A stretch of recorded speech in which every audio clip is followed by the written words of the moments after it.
Hello everyone, I'm fighting off a flu, so I don't know how my voice turns out on this one, but let's start with a couple of bands that I bought 2 albums each. First is Manic Street Preachers, Resistance is Futile, their latest album. I actually played this just before I started filming this one, and my thought before I played this album was that this was a disappointment. And when I started playing this album, I was like, what the hell was I thinking, that this is a great album. But this is actually kind of divided into 2 sides. I really liked the first side. I thought that those are great songs, but B-side had songs that I didn't really like much, like Hold Me Like Heaven, In Eternity, Broken Algorithms, The Left Behind. I do like this. I think it's a good album, but it just goes to show how good quality their Manic Street Preachers catalog is. That I would say that this is my second least favorite album from them. I don't have all of their albums. There are several albums that I'm missing. This other album does not suffer from any bad songs. This is My Truth, Tell Me Yours, 20th anniversary collector's edition. Brilliant album from start to finish. I really like that one. Okay, then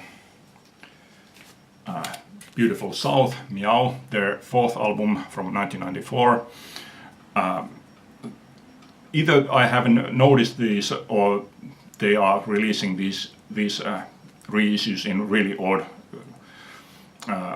order, because from what I have seen, I have noticed first album, this, the 4th album, and then the 7th or 8th album. I don't know which one it is because I only have the first 6 albums. But yeah, this is my favorite Beautiful South album. And then I bought other one connected with it. This is Paul Heaton and Jackie Abbott, What Have We Become? Both are former members of Beautiful South.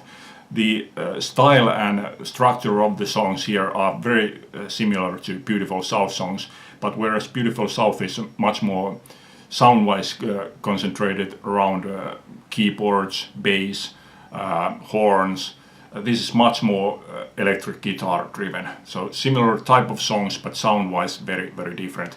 But yeah, I thought that this was again a really good album. Okay, then Paul Simon Songbook, his first solo album from 1965. As you know, Simon and Garfunkel released their first album Wednesday Morning 3 AM in 1964. It didn't sell anything. They broke up. Paul went to England and recorded this solo album. This is just Paul with his acoustic guitar.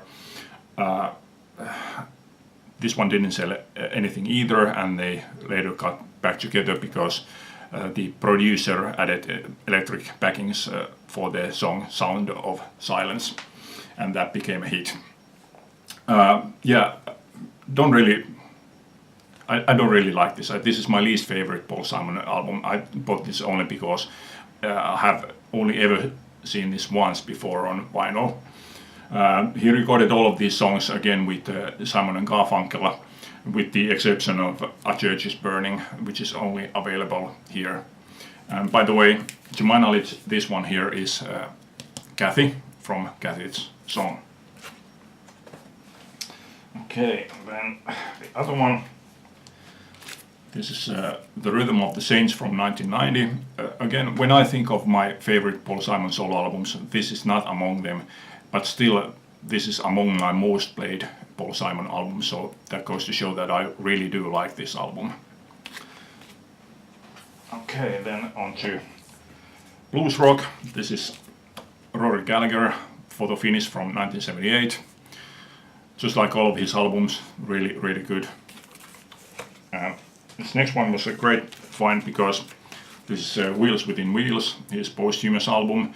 This is all acoustic, mostly folk songs, and this one was this was the first time that this one was issued on vinyl. Okay, and then one more. This is Dr. Feelgood on the Job, their live album from 1979. And when I bought this, I thought that now I have all Dr. Feelgood albums that I need. But that one didn't stop me from buying live at the BBC. This is from recordings from 1975, and there's been during the last couple of years there's been several releases from these different BBC recordings, so I probably am going to buy even more of these BBC recordings.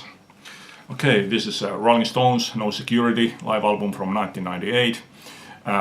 This one was the last Rolling Stones album that I was missing, so I'm going to be making a Rolling Stones collection video soon. Okay, Bob Dylan, Telltale Signs. There was recently a bootleg series number 14 released, and I was thinking of buying that one, but I ended up buying this one. This is number 8. These are from 1989 to 2006, and Bob Dylan was in really good form during those years. He released several really great albums.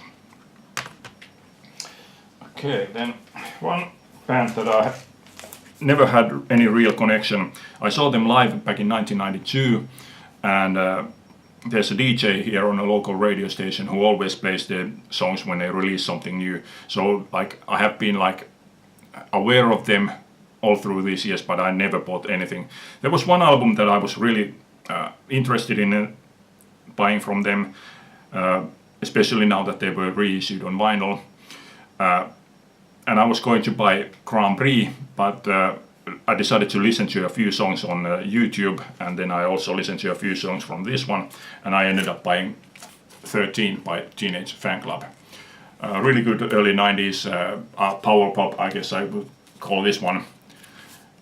By the way, there's a song called Gene Clark, which I'll get to in just a moment. This one also includes a single with 2 songs not included on this album.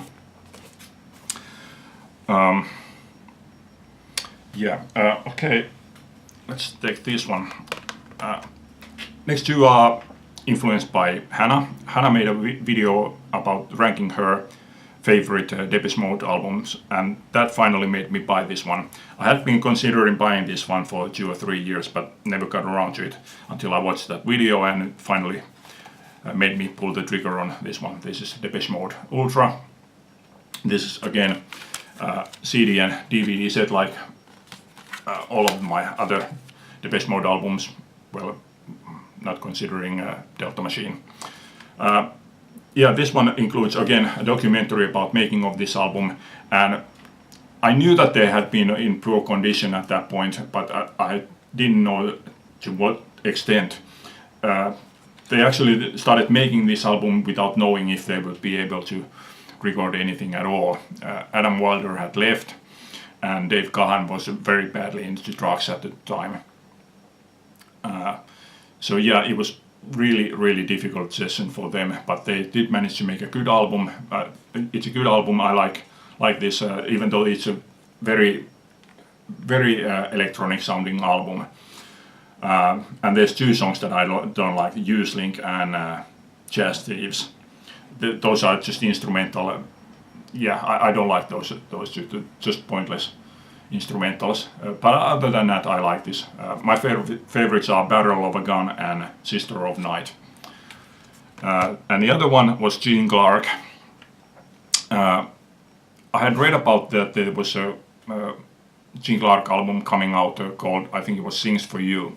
And I had already decided that I was not going to buy it until Hannah bought it, and she said that it's a good one. So I listened to a few songs on YouTube, and it didn't convince me, but it had gotten me into a frame of mind that I wanted to buy more Gene Clark, so I ended up buying this one. This is Here Tonight, the White Light demos.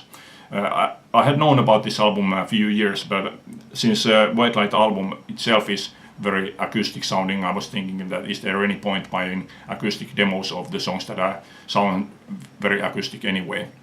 But yeah, I bought this and I like this. It's very good companion piece to the White Light album. And not all of these songs are on the White Light album, so yeah, really good stuff. Okay, let's see what's it.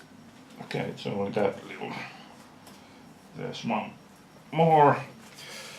Again, this one I thought that this will be the last Genesis album that I'm going to buy. I'm not too crazy about this. There were songs here that I thought that, okay, that's a really good song, but some of the other songs left me kind of cold. But yeah, I'm guessing that I just need to give this one much more listens. But I have to say that so far I was not very impressed with this one. And then I would like to show you a few Finnish reissues, which I have thought that are excellent. This is self-titled debut album from Popeda. Really, I'm not a fan of this band. This is the only album from them that I have. They have been going on for 40 years. The last time that I saw them live was back in 1989. So really not a big fan. But this one is good. This is supposedly a punk album, but other than many of the songs being really fast-paced, these songs really don't sound like punk songs to me. But yeah, besides this, I only have their first live album from 1981 and compilation of their early singles. But yeah, despite this band having always been famous here, I honestly don't ever remember seeing this one on vinyl before. So it was a good that this was finally reissued on vinyl. And another one,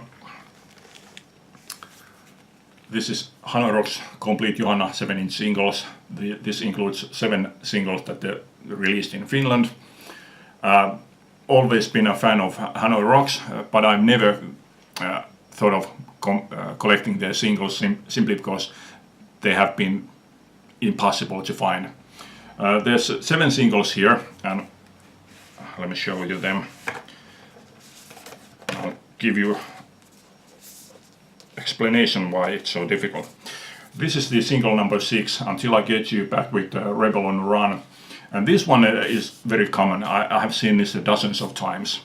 But this is the only single that I have seen so many times. This is Up Around a Bend, back with Until I Get You live version. And this one I have seen, I would say, a few times, but as a 12-inch. I don't recall seeing this one as a 7-inch. Although, obviously, had I bought it as a 12-inch, I would have been very happy with that one either, also. But of the other 5 singles, this is the debut single, and if you can see, it says Hanorok's with Andy McCoy. This is I Want You Back with Kill City Kills. I have only ever seen this single once. When you think that I have been listening to Hanorok's for well over 30 years, I have only ever seen this one once. Then this is the second, Tragedy, back with Cafe Avenue. I have never seen this single. Yeah, never. And the next one also, Desperados, Devil Woman. Again, I have never seen this single. This one I have seen all of 2 times. This is Dead by Xmas, back with Nothing New. So yeah, out of these 5 singles, this is the one that I have seen most, and I have seen this one twice. And last time that I saw this one being sold, it was asking price was 350 euros, and it sold for that price.